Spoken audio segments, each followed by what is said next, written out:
You're listening to the 5 Minute Friday podcast episode of The Aligned Self. This is your host, Daniel J-Novi.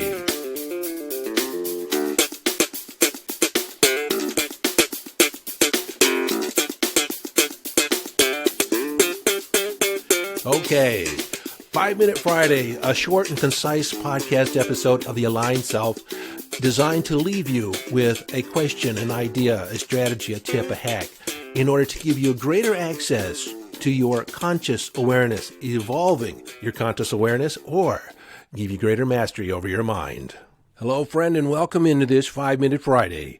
Today, continuing on our manifesting journey, I'm going to create a distinction for you that is going to make a difference in your attracting. And that distinction is form versus essence. And before we get into that deeply, I want to remind you that I've been putting together a study guide, a Manifesting 101 study guide, so to speak. And you can find that at yesdaniel.com. There's a link there for you to get that in your inbox. So back to our distinction of form versus essence. Now, when I say distinction, in my explaining in this conversation, I'm going to make this concept distinct in your experience of life. Distinct in your thinking, so you can refer to it and you know what you're doing. It adds dimension to your awareness. It adds dimension to your experience of life. So having many, many distinctions actually creates a greater level of mastery in your life. An expert has a lot more distinctions and references than an amateur. So with that established, this distinction of form versus essence, it ties right in with the concept of manifesting concepts of generative manifesting and deliberate manifesting. Now, the concept of deliberate manifesting is doing things on purpose. But many times we engage our conscious mind and we think we know what we want because we really haven't connected with the deeper structure or the essence of our intention. You can think about it as that the form is the vehicle and the essence is the ultimate destination. So essentially, at the end of every desire, every intention, we hope to arrive at the essence of what we think that intention or manifestation will bring into our life. And that essence is a feeling state. This is an important consideration, that at the end of every manifestation, at the end of every desire, you actually desire to feel a particular way. And you think that the intention will deliver the essence of that manifestation, which is the feeling state or the desired state. So right about now, you might be wishing that I would give you a practical example. Well, I will. Thanks for asking. Let's say that my intention is to get or manifest, attract a Lamborghini, an Italian sports car, an expensive Italian sports car. Now, you might ask me, Daniel, why do you want a Lamborghini? Because it's sexy, because it's expensive, and it's fast. And have you ever listened to a Lamborghini? That purr of the motor is it just resonates right in my body. It's a total experience. Then you might ask me, well, if you get the Lamborghini, if you attract the Lamborghini, what will that mean about you? Well, it will convey the message that I'm successful, that I can afford an expensive sports car. And maybe some of the sexiness will rub off on me. Because, everyone knows that women love men in expensive cars. And then you ask, is that really what you want? Is that what you want to attract women with your car? Well, that's part of it. But there's also the idea of driving down the open road and feeling the power of the engine and going really, really fast. It just gives you the feeling of freedom and power. But then you might counter with the question, how often can you open the car up on a public road? Well, probably not that often, but just the idea that I have the power there waiting under the hood on tap. So you might say that you really want to feel powerful and free. Let's talk a little bit about the sexiness of attracting women with this car. What would that say about you? It would mean that I'm desirable. It would mean that I'm lovable, potentially lovable. But then you ask, well, wouldn't she just be interested in your car? No, no, no, because I own the car. I'm the driver of the car. She would like me. She would love me because I'm the kind of guy that could drive a Lamborghini. Well, you could probably go on asking me, and what does that give you? And why do you want that? And what does that provide you? You see, we want to drill down until we can drill down no more. And typically what's there is a feeling state. Now, if we're going to sum up this little scenario that with the Lamborghini, the essence of what I want is a sense of freedom and power. And you might ask, what does power give me? Now, if I think about sitting behind that Lamborghini and that power on tap, it provides me with a sense of freedom. It just expands on that sense of freedom, that I can just tap the accelerator and off we go. But if we look at the other line of questioning that looks at the sexiness and the attractiveness and why do I want to be attractive? What am I attracting? And ultimately, I want to feel lovable. I want to feel desirable.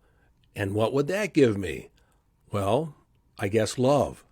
So the essence of the Lamborghini, for me, in this example, is love and freedom.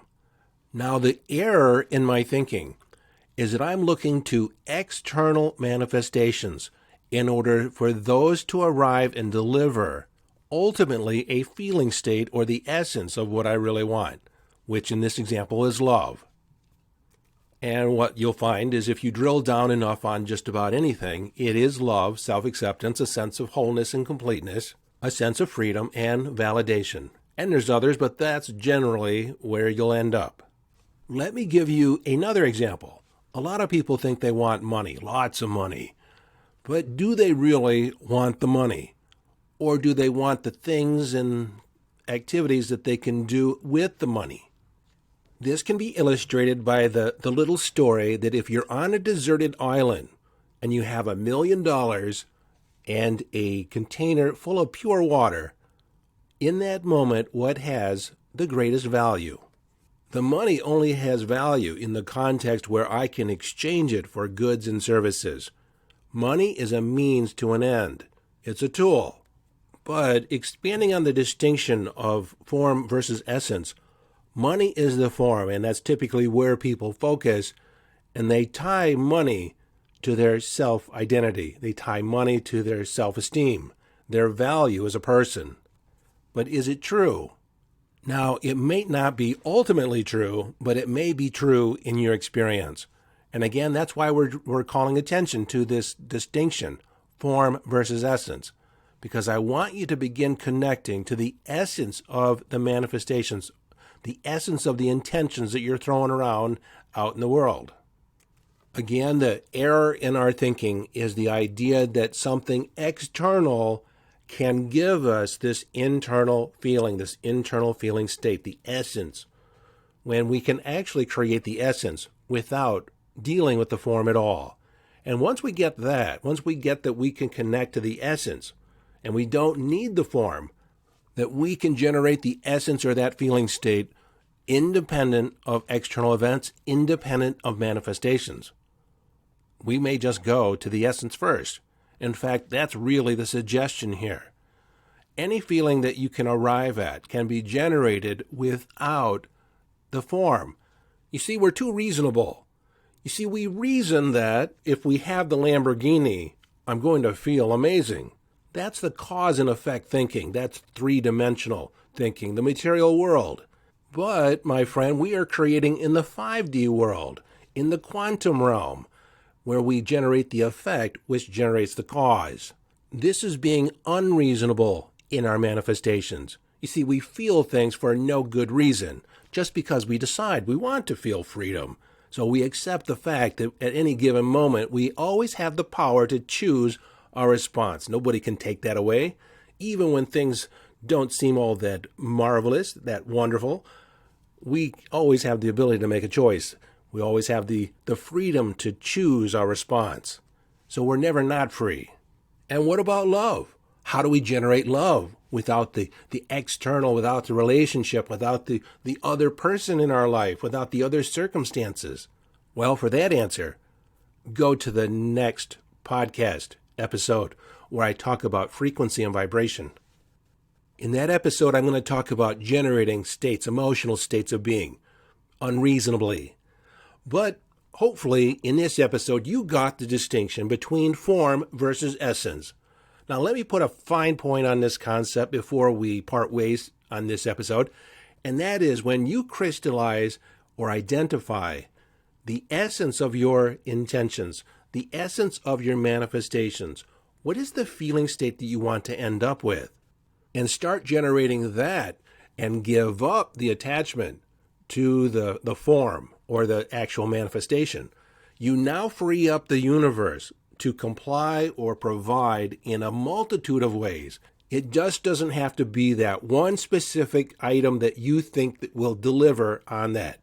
When you get connected to the essence and really connect to the essence, then you'll have manifestations that support that feeling state coming in from all directions. Well, that's it for this episode. This is your friend and host, Daniel Denovi, urging you to follow your bliss. That's the guiding principle.